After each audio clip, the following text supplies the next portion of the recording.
Hey guys, onward and upward with the E minor chord stuff. In the book on page 35, you'll take a look at the top. It tells you about chord pairs.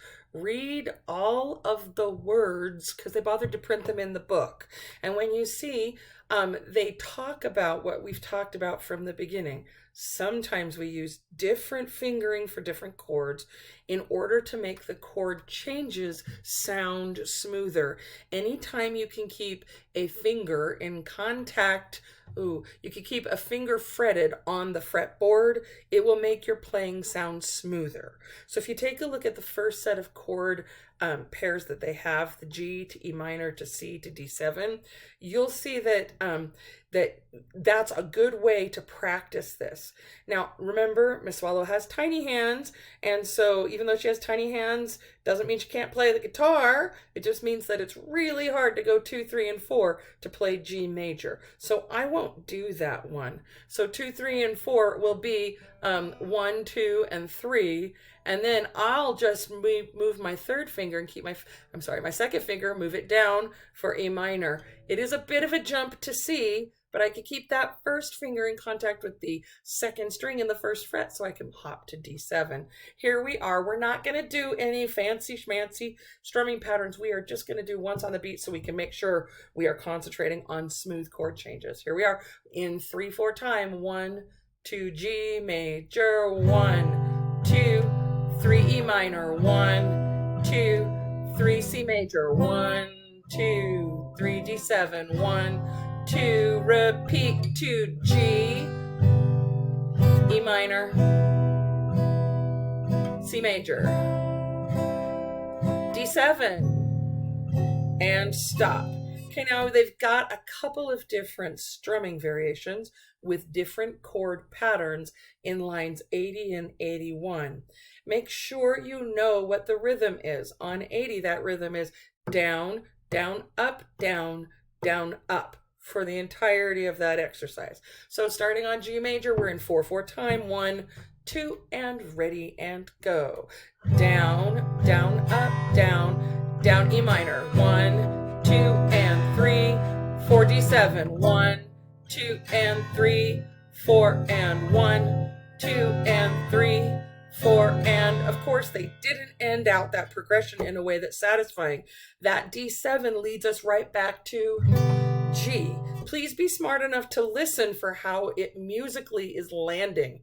If not, then you're going to miss an easy part of figuring out how to write all by yourself. If we look at 81, we have a different rhythm. That rhythm is down, down, up, down, up, down, up, down, down, up, down, up, down, up. So we start on E minor. 1, 2, and ready and go. Down, down, up, down, C major, down, down, up, down, D7, down, down, up, down, up, down, up, down, down, up, down, up, down, up. It doesn't want to go anywhere. But because of how we set it up, it doesn't, D7 here doesn't want to go to G. It wants to go back to E minor. And G and E minor are really, really, it's like they're related. It's like they're brother and sister. They use the same exact pitches in their scale. They both have an F sharp. And that's why some of that chord leading is going to look the same. All right, they have another strumming pattern. Now, these two, 82 and 83, can be a little tricky. And you can see in 82 and 83, they actually have a pitch that they have a note for the first beat. And then they just tell you to strum the rest of the strings with your fingers for the rest. So that would be like this. I'm playing G, which if I have my third finger in the third fret on the sixth string, is that G. That's the third 3 spaces underneath the treble clef staff. It's like boom, chuck, boom, chuck, boom, chuck, boom, chuck. Tricky about this is when you change chords, you have to do what we call find the root of it. The root of the chord is the lowest pitch in musical alphabet order. So when you're playing G, B, and D, that's the notes that I'm playing in this G major chord. G is the lowest. Then when I change to C major, that C, that third finger in the 3rd fret on the 5th string, C. Oh, I just picked the 5th, sorry. And then it says to move to D7. I have to go all the way to the open 4th string to find that D, that root. Okay, now I'm using the rest of my fingers and I'm kind of going floop. There's nothing to say that you couldn't use your thumb, or pick, right? And those are all valid ways of doing it. So if we do 82, 1, 2, ready, G major, G strum, G strum, G strum, G C major, C strum, C strum, D, D7, D back to G major,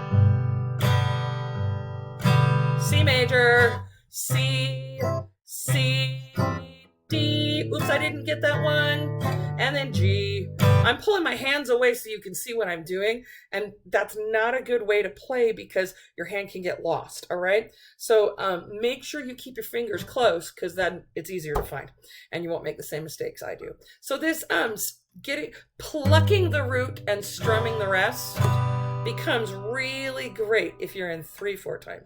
So the next exercise is that. Ready? 1, 2, G major, G, strum, strum, G7, strum, strum, C major, strum, D7, dang it, that D's hard, G, strum, G7, C major, D7, and then of course they don't end it, but it would definitely want to go back to G. If it went to E minor, it would be quite a surprise. I'm not saying we wouldn't do that, but it's just, just so you know. Good luck with this. Keep practicing. Go back. Find all of the other songs that we've done that have chords. It's not like you don't have any. And try some of these things out. All right, good luck.